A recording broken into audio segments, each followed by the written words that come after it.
श्री सद्गुरु महाराज की जय। जयति जयति श्री सद्गुरु, जोड़ी पाणि युग पद धरो, चूक से रक्षा कीजिए, बार बार विनती करो, चूक से रक्षा कीजिए, बार बार विनती करो। श्री सद्गुरु महाराज की जय। परमाराध्य सद्गुरु महाराज गुरुदेव महर्षि संत सेवी परमहंस जी महाराज, आदरणीय किशन बाबू कलकत्ता के प्रबुद्ध सत्संग प्रेमी, गुरु भक्ति ने बीना माता जी, आज 15 जनवरी 2023 ईस्वी है। मैं कलकत्ता में श्रीमान किशन बाबू के आवास पर सत्संग कर रहा हूँ, बीना माता के आवास पर। हम लोग सौभाग्यशाली हैं जो सच्चे सद्गुरु से जुड़े हुए हैं, सच्चे संत के सानिध्य में रहा करते हैं, सच्चे संत के संतवाणी के आधार पर चला करते हैं, क्योंकि यह एक जीवन का अवलंब है, साधकों के लिए एक आधार है। जो बिखड़ गए हैं, टूट गए हैं, दुखी हैं, 84 लाख योनियों से भटकते भटकते मानव शरीर में आकर के जो अटक गए हैं, उनके लिए यह सत्संग बहुत बड़ा आधार है। इसीलिए हम लोग सौभाग्यशाली हैं कि गुरु महाराज के ज्ञान के तले हम लोग रहा करते हैं।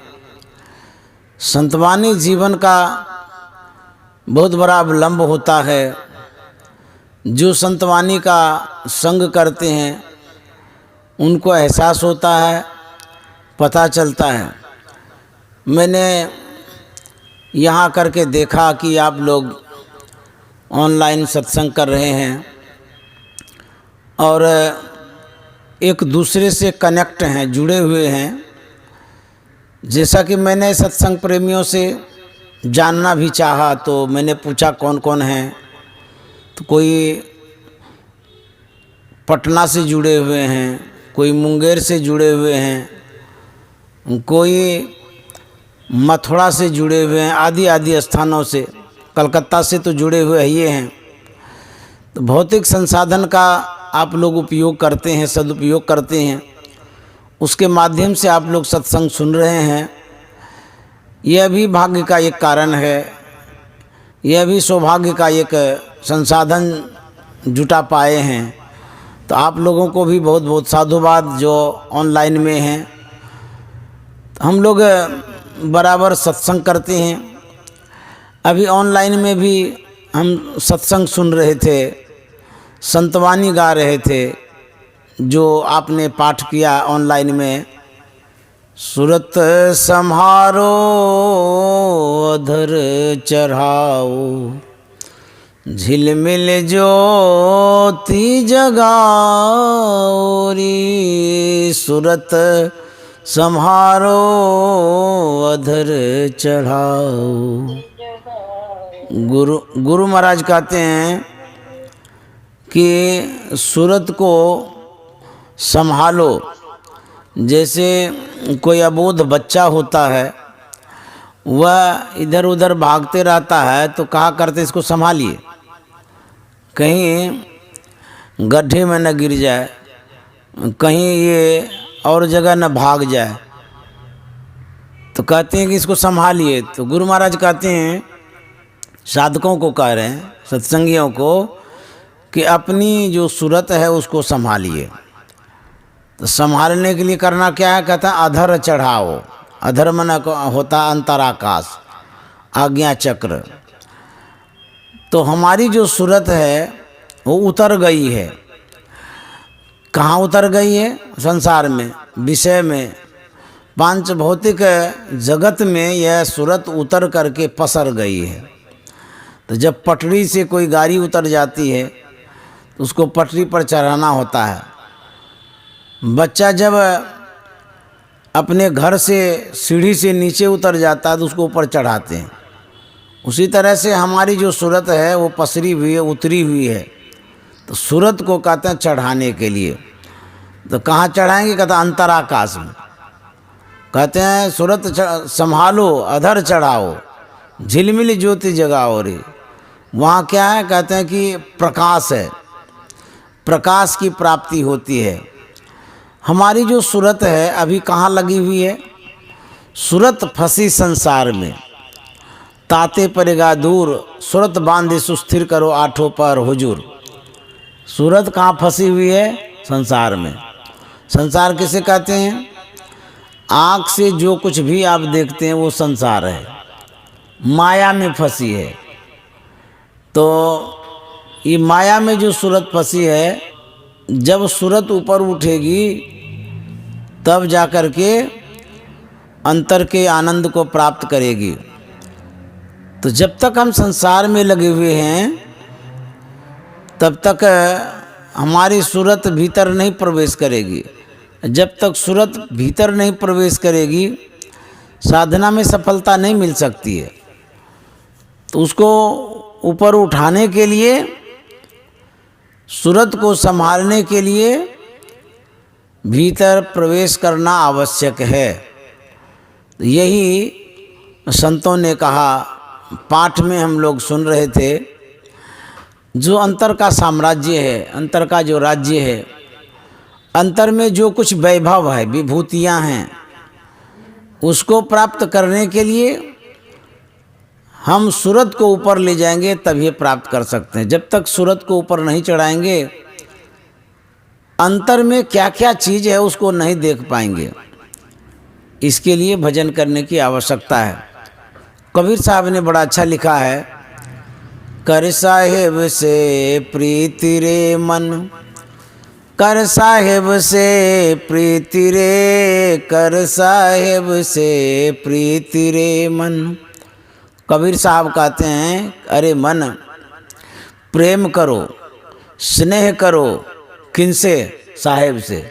साहेब कहते हैं परमात्मा को, भगवान को, इष्ट को, गुरु को।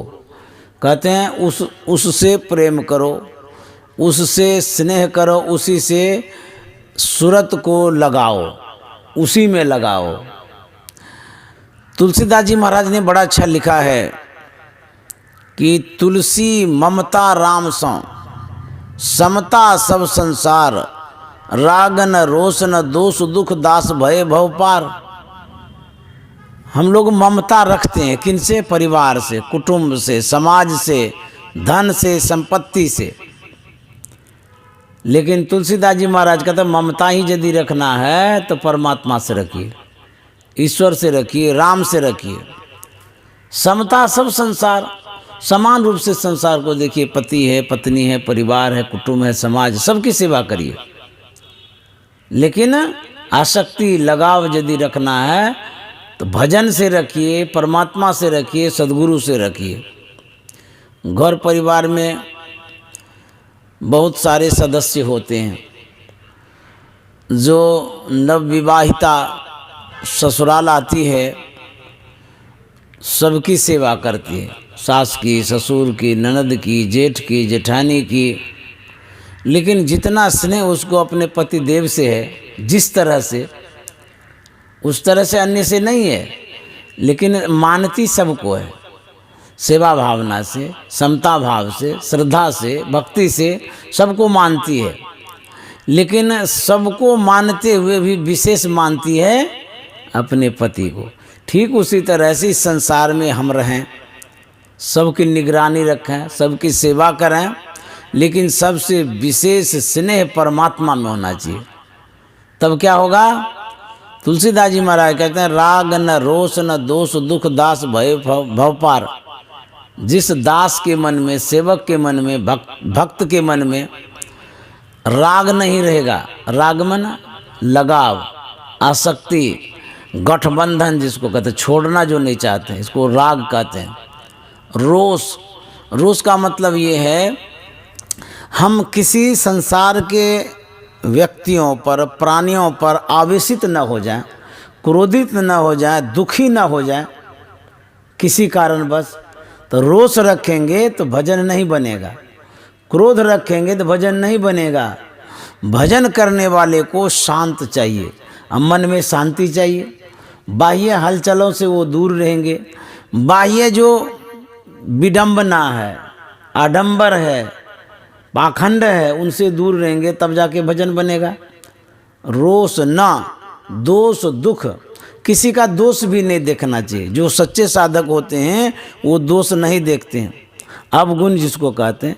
यदि हम अवगुण देखना प्रारंभ करेंगे तो हमारे अंदर में अवगुण संग्रहित हो जाएगा, जमा हो जाएगा। तब क्या होगा, हम आगे नहीं बढ़ पाएंगे, प्रगति नहीं कर पाएंगे। क्योंकि जो कुछ भी आप देखते हैं उसमें गुण होता है। रूप जगत में, संसार में जिन दृश्यों को आप देखते हैं उन रूपों में गुण है। यदि आप अवगुण व्यक्तियों को देखेंगे, अवगुणी व्यक्तियों को, अवगुण ही अवगुण ढूंढते रहेंगे दूसरे का, तो आपके अंदर में तो अवगुण ही प्रवेश करेगा ना, गुण कहाँ से प्रवेश करेगा। तो कहते हैं दोष दुख, दुखी भी नहीं होना चाहिए और किसी को दुख देना भी नहीं चाहिए। ऐसे जो साधक होते हैं, भजनानंदी होते हैं, कहते हैं दास भय भव पार। ऐसे जो होते हैं वही भवसागर से पार होते हैं। गुरुदेव महर्षि संत सेवी जी महाराज यदा कदा अपने प्रवचनों में कथाओं को रखा करते थे, कहानियों को कहा करते थे। कहानी के माध्यम से सुगमतापूर्वक समझ जाते हैं, सहजतापूर्वक समझ जाते हैं, सरलतापूर्वक समझ जाते हैं। इसीलिए प्रवचन के क्रम में कहानियों का हम लोग अवलंब भी लेते हैं, कहा भी करते हैं, उसके माध्यम से समझाया करते हैं। तो गुरुदेव ऐसा करते थे। तो गुरुदेव के कहे हुए कहानियों में से एक कहानी है कि अनासक्त जब रहता है व्यक्ति तब क्या होता है।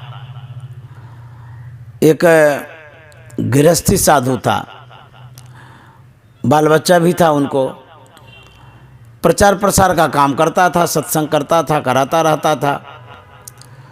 तो वो इतने व्यस्त रहते थे, घर परिवार से अलग होकर के अपना भजन में ही समय लगाया करते थे। एक समय आया, उनका जो सुपुत्र था जवान हो गया, विवाह के योग्य हो गया।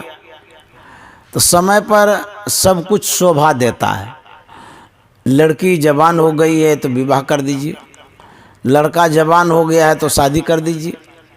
एक समय सीमा इस सामाजिक जीवन में देखा जाता है। तो समय को यदि क्रॉस करते हैं, लांघते हैं, पार कर जाते हैं तो अमर्यादित जीवन होना शुरू हो जाता है। तो सामाजिक नियम के तहत हम लोगों को समय पर सब कुछ करना चाहिए, लेकिन समय ओवर होने चला। महात्मा अपने काम में व्यस्त हैं। आजकल लोगों को इतना काम होता है कि घर के कामों को भुला जाते हैं, दूसरे ही कामों में मस्त रहते हैं, व्यस्त रहते हैं। अपने घर का क्या काम है, स्वास्थ्य पर भी ध्यान नहीं देते हैं। ऐसा भी हम देखा करते हैं कि स्वास्थ्य खराब हो रहा है, टालते जा रहे हैं। आज नहीं कल डॉक्टर को दिखाएंगे, परसों दिखाएंगे, दिखा लेंगे ना, क्या होगा, अभी तो कुछ तकलीफ विशेष नहीं है ना हो रही है। रोग को, आग को छोटा नहीं समझना चाहिए, दुश्मन को। तीन चीज़, रोग, आग, दुश्मन। यदि आप छोटा समझेंगे तो घायल कर देगा। इसीलिए जल्दी उपचार हो जाना चाहिए। बहुत लोग टाला टुली किया करते हैं। समाज के लोगों ने यह कहना प्रारंभ कर दिया कि आपका बेटा जवान हो गया है, शादी कर देनी चाहिए। फिर भी महात्मा टालते रहे। उनके साथ में जो सेवक लोग थे, सेवकों ने भी कहा कि महाराज आपका लड़का जवान हो गया है, शादी कर देनी चाहिए समय पर। तो महात्मा ने कहा कि देखो जी, हम तो सत्संग भजन करते रहते हैं, व्यस्त रहते हैं, समय कहाँ मिलता है, कहाँ लड़की ढूंढने के लिए जाएंगे। ऐसा करो, तुम ही लोग कहीं लड़की ढूंढ लो, कोई सत्संगी लड़की मिले तो उसके साथ शादी कर देंगे। तो जो सेवक था वही ढूंढने लगे, कहीं एक सत्संगिनी लड़की मिल गई। तो उनके मन में हुआ कि अब बाबा को पूछने जाएंगे, इससे अच्छा है सब बात तय कर देते हैं विवाह का। पूछा पूछी कितना करेंगे, समय भी बहुत हो गया है।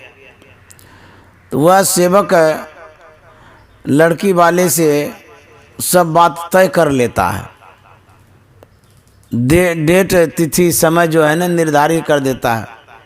फिर आया महात्मा के पास। सेवकों ने कहा कि महाराज एक जगह लड़की मिली सत्संगिनी, बड़ी अच्छी लड़की है, संस्कारीन है, और मैंने विवाह के लिए डेट भी निश्चित कर दिया है, मुझे पसंद आ गया, समय सीमा सब कुछ निर्धारित कर दिए हैं। तो महात्मा ने कहा बड़ा अच्छा किया तुमने, इतना काम तो किया, अब ऐसा करो तैयारी कर लो, विवाह के लिए जो सामग्री होनी चाहिए उसकी तैयारी करो। तो सेवक ने पूछा कि क्या करें बताइए।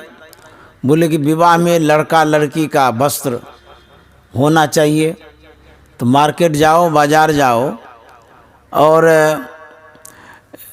पोशाक खरीद करके आओ, लड़की के लिए भी लड़का के लिए भी। तो उसको पैसा दे दिया, वो जाने लगे। महात्मा ने कहा कि ठहरो, सब सामान तो ले ही लेना, कपड़ा लत्ता जो भी लेना होगा लेना, 1.25 गज कफन ले लेना। शिष्य ने कहा महाराज आप गजब के आदमी हैं, विवाह हो रहा है, विवाह का वस्त्र लेंगे कि मृत्यु वाला वस्त्र लेंगे, कफन क्यों लेंगे? बोले कि मैंने जो कहा उसी के अनुसार तुम किया करो।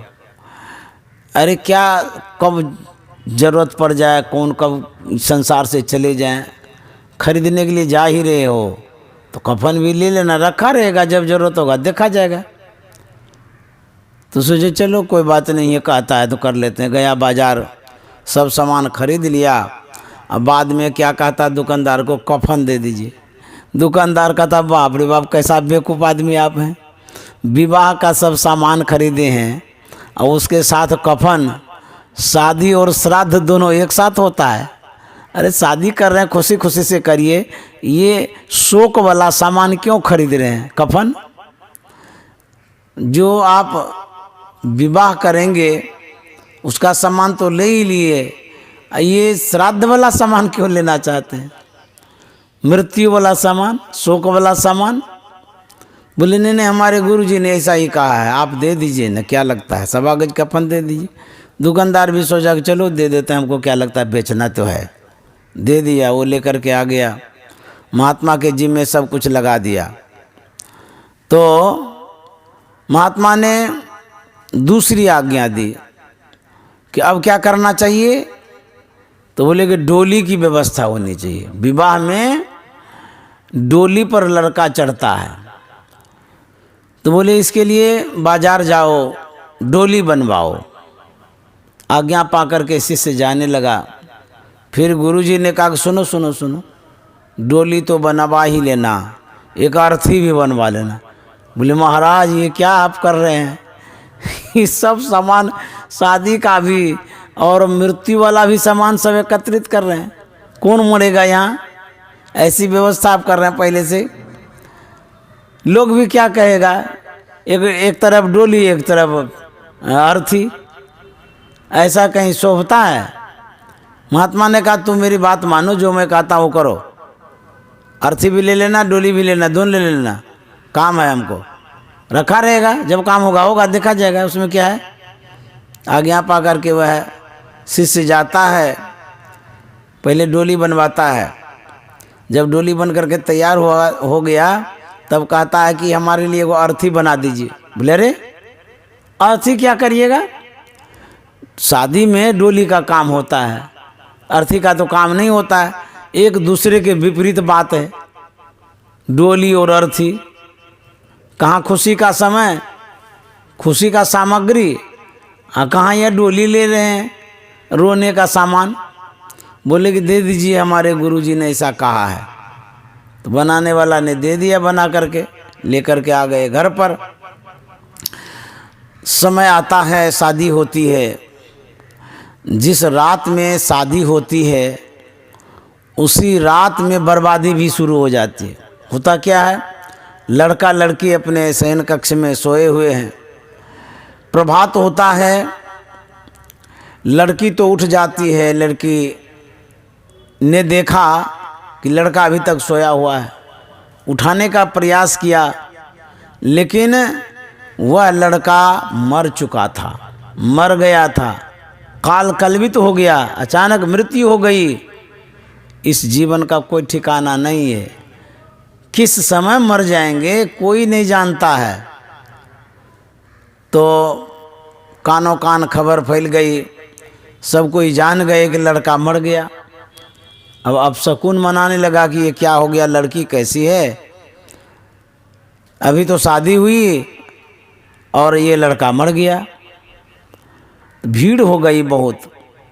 उस सेवकों को भी पता चला, जो सेवक सामग्री एकत्रित कर रहे थे विवाह का, और लोगों से वह कहने लगा कि देखिए ये जो सब घटना घटी है हमारे गुरुजी को पता है, ये जानते थे इस बात को, और जानबूझ करके इस बेचारी का सिंदूर धोया, विधवा बना दिया, अनाथ कर दिया इस लड़के को। महात्मा को पता था कि लड़का मरेगा, तभी तो वो डोली मंगवाए, 1.25 गज कफन मंगवाए। वह सेवक जोर जोर से महात्मा को कहने लगे, महाराज आपने ठीक नहीं किया, ये पाप वाला काम आपने किया। जब आप जानते थे आपके बेटे की मृत्यु होगी, फिर इसके साथ शादी नहीं करनी चाहिए थी, शादी क्यों कर दी, ये बर्बाद हो गया नहीं इनका जीवन। तो महात्मा ने कहा, जब मैं ये जानता था कि हमारे लड़के की मृत्यु होगी, तब तो मैं ये भी जानता हूँ इस लड़की का क्या होगा। बोले अरे लड़की का भी कुछ होगा क्या, क्या होगा लड़की का, उनकी भी मृत्यु होगी क्या, बताइए। बोले नहीं नहीं, उनकी मृत्यु नहीं होगी, मैं इस बात को जानता था कि मेरे लड़के की मृत्यु शादी के रात में ही होने वाली है। मैंने विवाह इसलिए करने दिया कि ये जो लड़की है पिछले जन्म की संस्कारिन है, साधिका है, साधना करते करते सफलता में कमी रह गई, मोक्ष मुक्ति को प्राप्त नहीं कर सकी।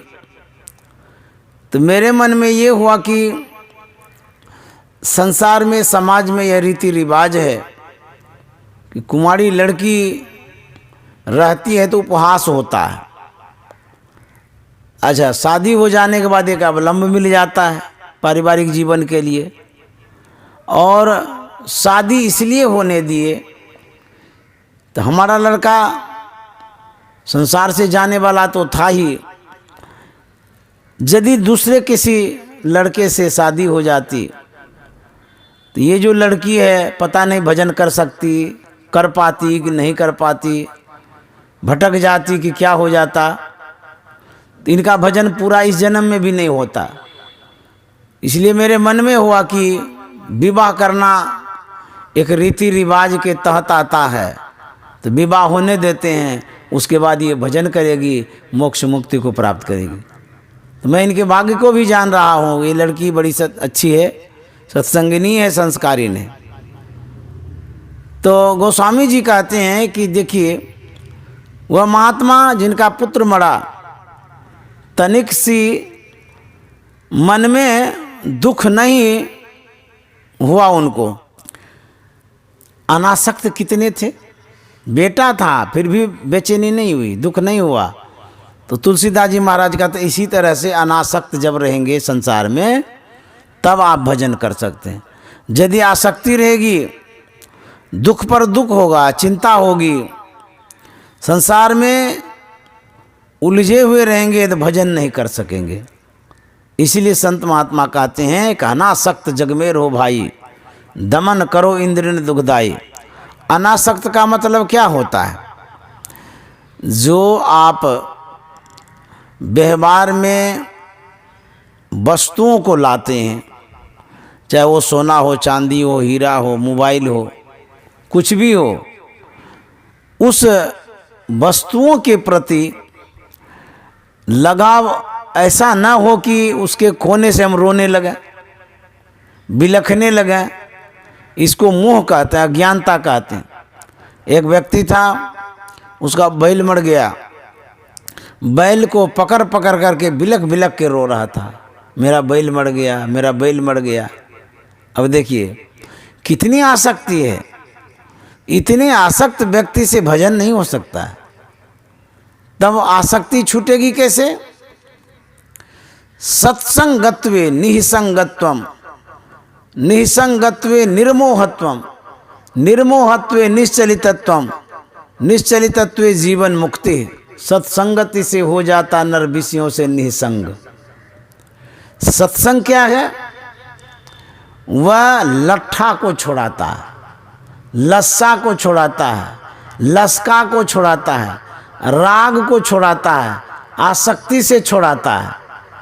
तो सत्संग वही केमिकल है कि हमारे और संसार के साथ जो गठबंधन हो गया, जोड़ हो गया है, मन से जो संसार को हम पकड़ लिए हैं, जब सत्संग बीच में आता है तब संसार और मन में दूरियां होती है, अलगाव होता है, अनासक्त होता है। सत्संग एक अवलंब है, बहुत ज़रूरी है।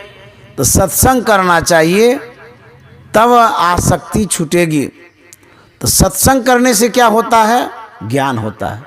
बिनु सत्संग विवेक न होई, राम कृपा बिनु सुलभ न सोई। सत्संग जब तक नहीं करेंगे, विवेक नहीं होगा, तब तक आसक्ति नहीं छूटेगी। ज्ञान होने से जो आसक्ति संसार के पदार्थों से है वो छूट जाएगी। कैसे? एग्जाम्पल देते हैं, उदाहरण देते हैं कि ज्ञान होने से किस तरह का बोध होता है, समझदारी आती है, और नहीं होने से अज्ञान की अवस्था में किस तरह से हम दर दर की ठोकरें खाते हैं, यही बात बताने जा रहा हूँ। मैं भागलपुर रेलवे स्टेशन पर था। वहाँ पर बहुत से यात्री थे। एक बाल बच्चे वाली महिला भी थी। उनका छोटा सा नन्हा मुन्ना बच्चा था। वह उसके पास में ही नीचे में घुड़क घुड़क करके खेल रहा था। वह महिला मूढ़ी खा रही थी। तो हवा में कुछ मूढ़ियाँ नीचे फर्श पर गिर गई थी। तो वह बच्चा उस मूढ़ी के साथ खेल रहा था, कभी मुंह में लेता था, कभी फेंकता था, कुछ करता था। अब मैं वहीं पर खड़ा था। एक समय आया जो बच्चा पेशाब कर देता है। अब पेशाब किया तो पेशाब फैल गया। तो छोटा सा बच्चा था, दुधमुहा बच्चा टाइप का था। तो वह क्या करता है, पेशाब को हाथ से ऐसे ऐसे थोपता है और वो जो मूढ़ी है उसको उसमें मिलाता है। छोटा बच्चा है, उसको क्या पता, अपना पेशाब उसका है और उसी पेशाब में उस मूढ़ी को मिला मिला के खेलता है, ऐसे ऐसे पटकता है, इधर उधर करता है। तो मैं सब देख रहा था। होते होते वह बच्चा क्या करता है, पेशाब में जो मिला हुआ मूढ़ी है मुंह में लेता है, खाने लग जाता है। तब मुझको रहा नहीं गया। तो मैंने उस बच्चे वाली महिला को कहा, हे सुनिए, इस बच्चे को गोद में लीजिए, देखिए ये कितना गंदा चीज़ खाता है, उठाइए ऊपर गोद में। तो वो महिला अपने बच्चे को गोद में लेती है। अब मेरे कहने का मतलब क्या है, ज्ञान से और अज्ञान से क्या होता है यही मैं बताने जा रहा हूँ। बच्चा अज्ञानी है, मूढ़ी का भी ज्ञान नहीं है, पेशाब का भी ज्ञान नहीं है, गंदा है उसका भी ज्ञान नहीं, कुछ ज्ञान ही नहीं है उसको। तो अज्ञान अवस्था में वो बच्चा है तो अखाद्य पदार्थों को भी मुंह में डाल देता है। जबकि जो ज्ञानी है, समझदार है, उसकी माँ है या और कोई भी है, उनको लगता है कि ये खाने का चीज़ नहीं है, गंदा चीज़ मुंह में ले रहा है, तब उसको दूर किया ना।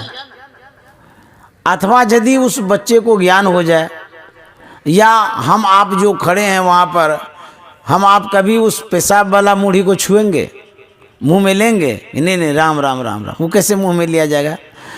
तो उस गंदगी का ज्ञान हमें है अथवा जो बुद्धिमान व्यक्ति है उसको है, वह जानता है ये गंदा चीज़ है, लेकिन जो अज्ञान अवस्था में है उसको नहीं पता है, वो मुंह में लेता है। तो ज्ञान क्या करता है? गंदगी से दूर करता है, आसक्ति से दूर करता है, दुख से दूर करता है। ये ज्ञान का काम है। तो ज्ञान प्रारंभ होता है सत्संग से। जब सत्संग करेंगे तो ज्ञान शुरू हो जाएगा, फिर ध्यान करेंगे तब और ज्ञान होगा। इस तरह से ज्ञान की आवश्यकता है। संतों ने कहा है, जो विषया संतंत जी मूढ़ता ही लपटात, जो नर डारत वमन करी स्वान स्वाद सौ खात। जो विषय, विषय कितने हैं? 5, रूप रस गंध स्पर्श और शब्द। ये जो 5 विषय हैं, इन विषयों को संतों ने वमन के सदृश जाना है, देखा है, माना है, कहा है। जो विषया संतंत जी, जिस विषय का परित्याग संतों ने किया, कैसा समझ करके? उल्टी समझ करके, वमन समझ करके, कै समझ करके, अखाद्य पदार्थ समझ करके। लेकिन उसी विषय को सर्वसाधारण अज्ञानी जीव ऐसे चाव से ग्रहण करता है, स्वीकार करता है, खाता है, जैसे उल्टी किया हुआ पदार्थ कुत्ता खाता है। आप उल्टी करते हैं, कै कर देते हैं, वह अखाद्य पदार्थ है, आपको लगता है कि ये मुंह में लेने लायक नहीं है, जो मुंह से निकल गया है। लेकिन वहीं पर कुत्ता आता है, उस उल्टी किए हुए पदार्थों को खाता है। वो एक बार भी कुत्ता नाक मुंह से कोरता है? एकदम एक को बार नहीं, चाव से खाता, चाव से, टेस्टी समझ करके, और सब खा जाता है। तो आपको अच्छा लगता है? राम राम राम, ये सब खाने का चीज़ है, कैसे खाता है कुत्ता? तो इसलिए खाता है, कुत्ता अज्ञानी है, अज्ञान अवस्था में है, बोध नहीं है उसको। वह जो पदार्थ है खाद्य है, लेकिन कुत्ते के लिए खाने योग्य है। उसी तरह से संतों ने जिसका परित्याग किया है, उसी में संसार के लोग लिपटे हुए रहते हैं। उसको पता ही नहीं चलता है कि यह त्याज्य है, छोड़ने योग्य है। ऐसा क्यों होता है? अज्ञान के कारण। तो सत्संग जब करेंगे, सारा सार का ज्ञान होगा, बोध होगा, समझदारी होगी, तब हम अनासक्त रहेंगे, नहीं तो उसी में लिपटे हुए रहेंगे। जो जिस जेड़े में रहता है, डेरे में रहता है, घेरे में रहता है, उसको वहाँ पट जाता है, रहने की आदत हो जाती है, छोड़ना नहीं चाहता है। जिस परिस्थिति में आप हैं उससे आप कंप्रोमाइज कर लेते हैं, उस स्थिति को स्वीकार कर लेते हैं और उसी से दोस्ती कर लेते हैं, वहीं रहने का अभ्यास करने लग जाते हैं, वहीं रह जाते हैं। एक कथा है, इंद्र भगवान के मन में होता है कि संसार में जो लोग हैं विविध तरह के हैं, विविध तरह के सुखों को अपनाते हैं, स्वीकार करते हैं, ग्रहण करते हैं।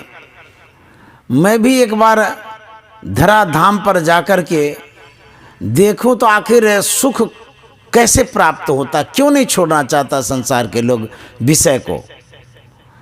तो इंद्र जब आता है इस मृत्यु लोक पर, तो उनके मन में होता सबसे निकृष्ट शरीर धारण करेंगे, उस शरीर में कैसा सुख मिलता है अनुभव करेंगे। तो सबसे निकृष्ट शरीर सुगर का था। इंद्र के मन में होता है कि हम सुगर बन जाते हैं, और उस शरीर में कितना सुख और आनंद है वही मैं देखना चाहता हूँ कि सुगर को आखिर आनंद मिलता है कि नहीं मिलता है, और किस तरह का मिलता है, किस अवस्था में वो सुगर है, वही शरीर धारण करूँगा। तो सुगर बन गए इंद्र। सुगर जब बन गए तो समय पर शादी कर लिए सुकरी से। तो जानते हैं सुकरी जो बच्चा जनती है, बच्चा देती है, एक नहीं, एक साथ का एक बच्चा वो देती है। 1 2 4 5 6 10 कितना देती है पता नहीं, जेड़ा का जेड़ा वो बच्चा उत्पन्न कर देती है। इंद्र बच्चा उत्पन्न करने लगा, का एक बच्चा हो गया। उसी जेड़े में, खेड़े में, डेरे में रहने लगा। तो सुगर का जेड़ा, डेरा कैसा होता है, जहाँ मल मूत्र विसर्जन होता है, कादो कीचड़ होता है, गंदा होता है, उसी जगह सुगर रहता है और वहीं पर पलता है, बढ़ता है। खाता क्या है? मैल खाता है, गंदा चीज़ खाता है और गंदे स्थान में रहता है। तो वह जो है वहीं पर रहने लगा और खाने लगा, जीवन बिताने लगा। का एक बच्चा उनको हो गया, उसी बच्चे के झेड़े में वो खुश रहने लगा। अब इंद्रासन खाली हो गया है, तो जितने देव हैं, देवियां हैं, देवता लोग चिंतित हो गए कि इंद्र आखिर गया तो कहाँ गया। ढूंढने लगे, खोजने लगे कि कहाँ गया इंद्र। सब के सब लग गए इंद्र को खोजने के लिए। खोजते ढूंढते देखते हैं सुगर के शरीर में है। बोले बाप रे बाप, ये क्या हो गया, अनर्थ हो गया कि सुगर के शरीर में आ गया इंद्र, और वहाँ इंद्रासन खाली है। राम राम राम राम, कैसा शरीर ये धारण कर लिए हैं। तो सब देवता आकर के प्रार्थना करने लगे कि हे इंद्र, इंद्रासन खाली है, आप वहाँ चलिए। और कहाँ ये गंदे स्थान में पड़े हुए हैं। इंद्र कहता नहीं नहीं, हमको नहीं चाहिए वो इंद्रासन। इस सुख से बढ़कर के और कोई सुख है क्या? हमको सुकर शरीर में ही विशेष आनंद आ रहा है। जो आनंद इसमें आ रहा है वो इंद्रासन में नहीं आ रहा था। सब देवता चिंतित गए, राम राम, ये क्या हो गया। ये तो कहता है कि इसी कादों में हमको अच्छा लगता है, कीचड़ में अच्छा लगता है, और सुगर शरीर में अच्छा लगता है। जबकि जितने प्राणी हैं सभी प्राणियों में निकृष्ट शरीर है वो सुगर का शरीर, क्योंकि गंदे पदार्थ से बनता है, मैल खा करके बनता है। और उसमें इंद्र कहता है कि हमको इसमें अच्छा लग रहा है। अब देवता लोग बड़े चिंतित, अब क्या करें। सब कोई विचार करने लगे कि इसको निकालना है इस कीचड़ से, कादों से, अज्ञान अवस्था से। तो बोले कैसे निकालेंगे, तो जाना ही नहीं चाहता, प्रार्थना सुनता ही नहीं है। बोले कि देखिए, किसी भी व्यक्ति को अपने बच्चों से विशेष प्यार रहता है, आसक्ति रहती है, लगाव रहता है। बच्चा का जो लगाव है माँ बाप भाई बंधु को बहुत रहता है। ऐसा करो, इसको बच्चे को मारो, जब मारेगा ना तब आसक्ति छूटेगी, तब जाएगा। तो इंद्र से कहा कि आप नहीं जाइएगा। बोले नहीं जाएंगे। बोले कि अच्छा नहीं जाइएगा, तो देखिए आप कैसे जाते हैं। एक बच्चा को उठा के पटकने लगा। इंद्र कहता है कि हमारे बच्चे को क्यों मारते हैं, क्या गलती हुई है, कैसे आप लोग देवता हैं कि हमसे क्या विवाद हुआ आपका, हमारे बच्चे को क्यों मार रहे हैं, इतना अनर्थ आप कर रहे हैं। बच्चा मारे तब भी नहीं जाना चाहता है। दूसरा को मार दिया, तीसरा को मार दिया, मारते मारते सब बच्चा मार दिया। बोला अब चलिए। बोले अभी भी नहीं जाएंगे, अभी भी हमारी पत्नी आई है और बच्चा पैदा कर लेंगे। बोले अरे राम, ये तो जाना ही नहीं चाहता है। तो सोचे कि इसके पत्नी को मार देते हैं। तो उसके सामने में ही सुगड़ी को मारना शुरू किया सब देवता लोग। मारते मारते उसको भी मार दिया। इंद्र रोने लगा, सुगर के शरीर में था। कहता कि देखिए कैसे निर्दयी निष्ठुर होते हैं देवता लोग, हमसे कोई न झगड़ा न विवाद, ये यहाँ करके झगड़ा करने लगे। हमारे बच्चे को मार दिया, पत्नी को भी मार दिया। इस तरह से करना ठीक तो नहीं है, अन्याय कर रहा है ये लोग। तब देवता लोग कहते हैं अब तो पत्नी मर गई, अब चलिए। इंद्र क्या कहता है, हमारे पत्नी को इन मारे हैं, दूसरी सुगरी से शादी कर लेंगे और बच्चा हम पैदा कर लेंगे। बोले बाप रे बाप, इतनी आसक्ति संसार में, दूसरी शादी कर लेंगे। बोले हाँ कर लेंगे, आप क्या समझते हैं, हमारे पत्नी को मार दिया ना, और कर लेंगे विवाह।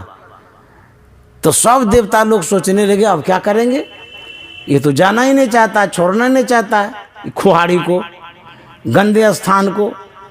ये जो शरीर धारण कर लिया है सुगर वाला, ये छोड़ना ही नहीं चाहता इंद्र। सब भीड़ गए इंद्र में, सुगर में भीड़ गए मारने के लिए। बोलने लगे अरे हमारी क्या गलती है, आप लोग क्यों मारना चाहते हैं, ये तो आप लोग ठीक नहीं करते हैं। मारते मारते मारते उसको मारिए दिया। तो जैसे शरीर छूटा, सुगर वाला शरीर छूट गया, इंद्र अपने स्वरूप में आता है और देखता है कि देवता सब यहाँ पर है। बोले आप लोग यहाँ क्या कर रहे हैं। बोले कि महाराज आपने तो बड़ा गजब कर दिया, शुगर शरीर में आ गए, छोड़ना ही नहीं चाह रहे थे, और वहाँ इंद्रासन खाली है, उस राजकाज को कौन संभालेंगे, आप तो जाना ही नहीं चाह रहे थे। तो फिर हम लोग एक एक करके बच्चे को मारे, आपके पत्नी को मार दिए, उसके बाद आपको जब मारे ना, आपका शरीर जब छूटा, तब आप इस स्वरूप में आए हैं।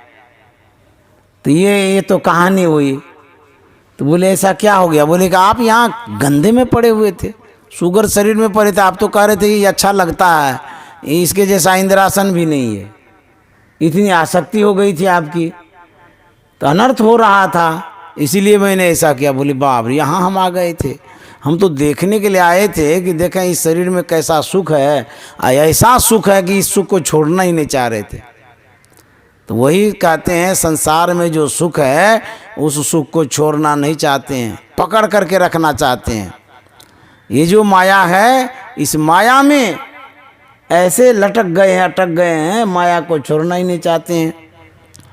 अपुन पापूते बिसरो, जैसे स्वान कांच मंदिर में, भ्रम से भूखी मरो, अपुन पाओ आप होते बिसरो। कहते व्यक्ति अपने आप भूल गया है, उसको उसकी विस्मृति हो गई है, अपने आप में भूल गए हैं। कैसे? जैसे कांच के मंदिर में कुत्ता जाता है तो वह देखता है कि चारों तरफ कुत्ता ही कुत्ता है वही कुत्ता, एक ही कुत्ता है, उन्हीं का स्वरूप है, लेकिन अज्ञानता बस वह यही मान रखा है कि दूसरा कुत्ता आ गया है, और वह कुत्ता उसी कांच पर भूंकता है, भूंकते भूंकते वहीं पर प्राण गंवाता है। देखिए अपना ही तो रूप है वो, लेकिन अज्ञानता बस समझता है कि दूसरे का रूप है। जैसे स्वान कांच मंदिर में, भ्रम से भूखी मरो, अपुन पाओ आप ही ते विसरो। कहते हैं कि इस तरह से हमारी विस्मृति हो गई है, भूल गए अपने आप को, इसीलिए भटक रहे हैं। तो कबीर साहब कहते हैं, कर साहेब से प्रीति रे मन, कर साहेब से प्रीति रे, ऐसा समय बहुरी नहीं पई हों, जई हों अवसर बीत रे, ऐसा समय बहुरी नहीं पई हों, जई हों अवसर बीत रे। कर साहेब से प्रीति रे मन, तन सुंदर छवि देख न भूलो, यह बारू की भीतरे, तन सुंदर छवि देख न भूलो, यह बारू की भीतरे। कर साहेब से प्रीति रे मन, कर साहेब से प्रीति रे। तन सुंदर छवि, तन मन शरीर, एक से एक सुंदर शरीर लोग प्राप्त करता है। यह जो रूप है, छवि में न रूप होता है, यह जो सुंदर शरीर है, इसको प्राप्त करके बहुत लोग फूले नहीं समाते कि हम बहुत सुंदर हैं, देखने में बहुत अच्छे लगते हैं, तो अपने आप को वह गौरवान्वित महसूस करता है, मन में अहंकार भी आता है कि हम बहुत सुंदर हैं। लेकिन होता क्या है, यह बारू के भीतरे, बालू का भीत दीवार जब बनाते हैं, कितनी देर वह दीवार टिकती है, कुछ देर, उसके बाद ढह जाती है। उसी तरह से यह शरीर ऐसा ही है, कब ये ढह जाएगा कोई पता नहीं है, कब मर जाएंगे कोई ठिकाना नहीं है। पानी का सा बुलबुला यह तन ऐसा जान, बरसात में फोंका उठता है, देखे होंगे, तुरंत बनता है तुरंत बिगड़ता है। मनुष्य का शरीर ऐसा ही है, बना हुआ है, किस समय ओझल हो जाएगा ये भी पता नहीं, किस समय ये समाप्त हो जाएगा ये भी पता नहीं है, कभी भी सांसें बंद हो जाएगी, संसार छूट जाएगा, इस संसार से चले जाएंगे। तो ये ऐसा शरीर है, क्षणभंगुर शरीर है। कागज में पानी जब पड़ता है तो घुल जाता है, तुरंत घुल जाता है। उसी तरह से यह शरीर कागज के पुड़िया के समान है, ठोकर लगते ही फूट जाता है, पानी पड़ते ही गल जाता है। ऐसा क्षणभंगुर शरीर हम लोगों को प्राप्त हुआ है। तो करना क्या चाहिए? कहते हैं प्रेम करना चाहिए। किससे? परमात्मा से। परमात्मा से प्रेम करेंगे तब यह जीवन धन्य होगा, शरीर सार्थक होगा। इसी के लिए कबीर साहब कहते हैं, नाम हरि का जप ले बंदे फिर पीछे पछताएगा। तू कहता है मेरी काया, काया का गुमान क्या, चांद सा सुंदर ये तन तेरा क्या होगा, मिट्टी में मिल जाएगा। चांद सा सुंदर ये तन तेरा मिट्टी में मिल जाएगा। इस संसार में एक से एक वीर आए, बहादुर आए, योद्धा आए, पहलवान आए, लेकिन रह पाए? रावण जैसा वीर योद्धा वो मिट्टी में मिल गया। भगवान श्री राम जैसे महापुरुष वो भी मिट्टी में मिल गए। संत आए, भगवंत आए, कोई भी आए, क्या रह पाए? गरीब आदमी के पास अभाव रहता है तो कह सकते हैं कि अभाव के कारण वो मर गया, बीमारी हो गई, इलाज नहीं कर पाए, मर गया। लेकिन जो अमीर आदमी है, पैसा वाला है, वो भी तो जिंदा नहीं रह पाता है, वो भी तो संसार से चला जाता है। कितना भी आपके पास पैसा हो, कितना भी आप अमीर आदमी क्यों न हो, यह जो शरीर है इसका धर्म है जन्म और मृत्यु, जन्मना और मरना। जन्मत मरत दुसह दुख लागे। अभी आप संसार में हैं, किसी समय संसार छोड़ के चले जाएंगे, फिर क्या करना चाहिए? संत महात्मा कहते हैं कि सत्संग का एक संस्कार लेके जाइए। बेनिफिट क्या होगा, लाभ क्या होगा? कहते हैं हमारे मन पर जब सत्संग का संस्कार जाएगा, साधु सेवा का संस्कार जाएगा, साधु दर्शन का संस्कार जाएगा, ये जो आध्यात्मिक संस्कार है, पुण्य धर्म जिसको कहते हैं, यह यदि आप संस्कार लेकर के जाएंगे तो श्रीमान के यहाँ जन्म होगा, मनुष्य का शरीर मिलेगा। क्योंकि इसी संस्कार से आप डेवलप कर सकते हैं और विकास कर सकते हैं, मनुष्य का शरीर प्राप्त कर सकते हैं। अन्यथा और किसी संस्कार से मनुष्य का शरीर नहीं मिलेगा। यही लाभ होता है सत्संग सुनने से, यही लाभ होता है कि संस्कार हमारे साथ जाता है। इसीलिए सत्संग की आवश्यकता है। हमारे गुरु महाराज ने कहा है कि जीवन भर सत्संग करते रहेंगे। जब आपका शरीर छूटेगा तो अच्छे पुण्यवान घर में जन्म होगा, आपका मनुष्य शरीर मिलेगा। इसीलिए इसकी आवश्यकता है। कोई तर्क दिया करते हैं कि मनुष्य शरीर में रहकर जब शरीर छूटता है तो मनुष्य ही न बनेंगे।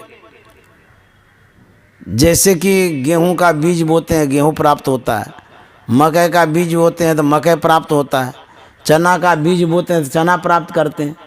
तो जिस चीज़ का बीज बोते हैं वही न उगता है। उसी तरह से मनुष्य शरीर में हम मरेंगे तो मनुष्य शरीर मिलेगा, मनुष्य ही बनेंगे, ये तर्क देते हैं। लेकिन मनुष्य सब मनुष्य नहीं बन सकता है, क्योंकि जिस बीज को हम भून देते हैं, जैसे मकई का बीज है भूज दीजिए बालू में, गेहूं का बीज है भूज दीजिए, जीवन में कभी अंकुरन होगा?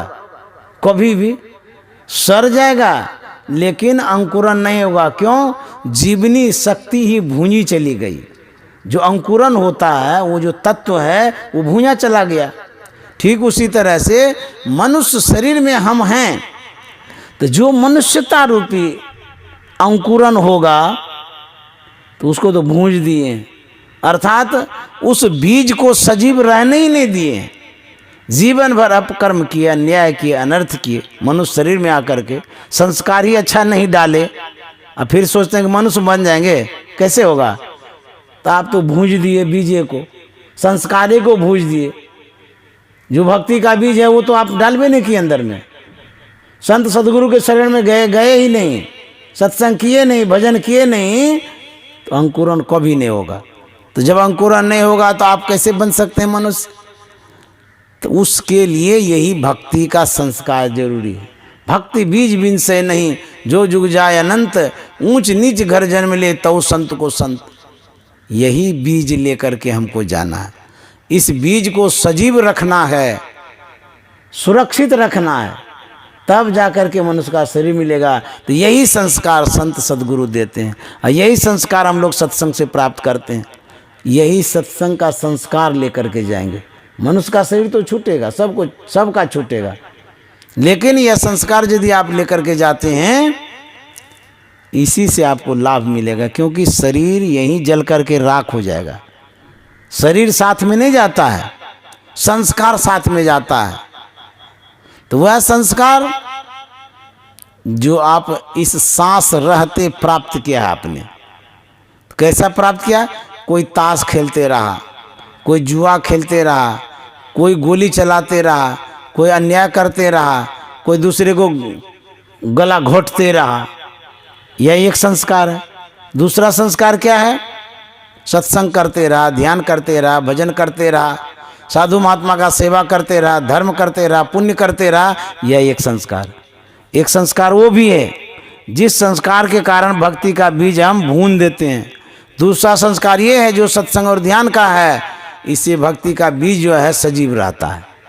इसी के लिए सत्संग की आवश्यकता है और हम लोगों को सत्संग बराबर करते रहना चाहिए। तो वही कबीर साहब कह गए, सुख संपत्ति सुपने की बतियां जैसे तृण पर शीत रे, जाहि कर्म परम पद पावे, सोई कर्म करो मीत रे, जाहि कर्म परम पद पावे, सोई कर्म करो मीत रे, कर साहिब से प्रीति रे मन।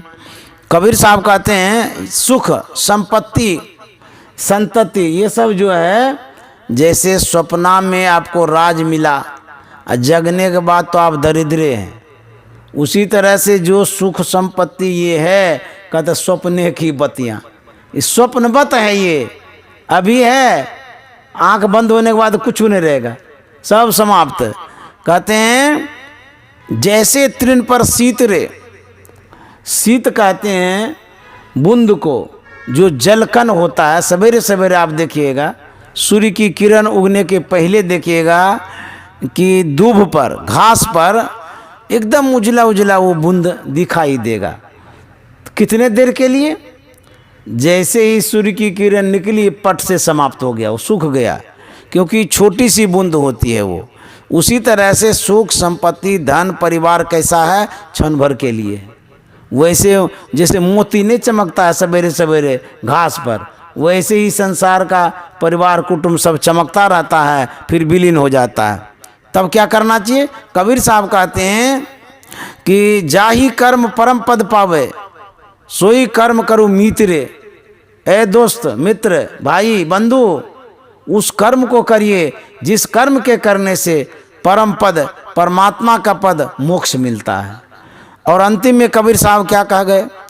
शरण आए सो सब ही उबारे, यही साहिब की रीति रे, शरण आए सो सब ही उबारे, यही साहिब की रीति रे, कहे कबीर सुनो भाई साधु, चलियो बाबू जल जीती रे, कहे कबीर सुनो भाई साधो, चलियो बाबू जल जीती रे, कर साहिब से प्रीति रे मन, कर साहिब से प्रीति रे।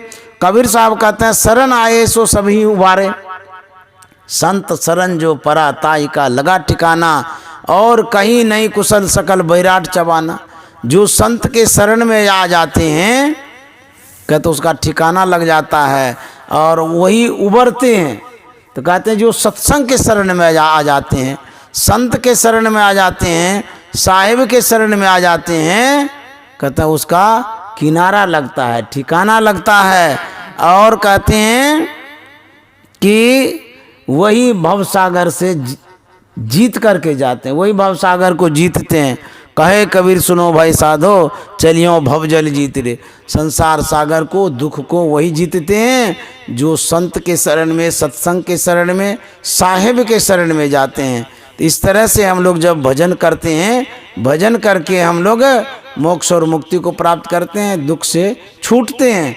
इस तरह से संत महात्मा समझाते हैं कि दैनिक कार्य जो है वह भी संपादित करिए, घर गृहस्थी के कामों को भी करिए, सब काम करते हुए भी भजन के लिए समय निकालिए। यही संस्कार आपको साथ देगा। इसी संस्कार से आपका जीवन, भौतिक और आध्यात्मिक दोनों जीवन सुदृढ़ होगा। इसके लिए बराबर सत्संग करते रहें। जैसा गुरु महाराज ने कहा, सत्संग नित और ध्यान नित, रहिए करत संलग्न हो, व्यभिचार चोरी नशा हिंसा झूठ तजना चाहिए। इन्हीं शब्दों के साथ वाणी में विराम देना चाहता हूँ। श्री सद्गुरु महाराज की